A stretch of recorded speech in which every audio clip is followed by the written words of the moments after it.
আসসালামু আলাইকুম। এই মুহূর্তে আমরা আছি একটা রেস্টুরেন্টে, রাস্তা রাস্তার মাথা গোল্ডেন ব্রিজ। তো এখানে কাস্টমার আছে শুধু আমি আর আমার একটা ফ্রেন্ড, ঠিক আছে। তো এই মুহূর্তে আমরা আছি শুধু দুজন কাস্টমার। এখন সময় হচ্ছে আপনার 1:09। এখানে আমার একটা ফ্রেন্ড আছে, ওনাকে নিয়ে আসলাম, বললাম যে চলেন একটু নাস্তা করি। তো দেখতে পাচ্ছেন গোল্ডেন ব্রিজ, এটা রাস্তা রাস্তার মাথা।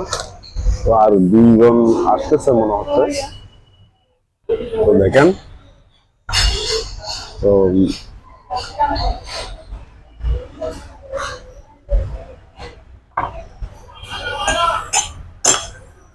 ভালো থাকিয়েন সবাই। ভাইয়া নাস্তার সাথে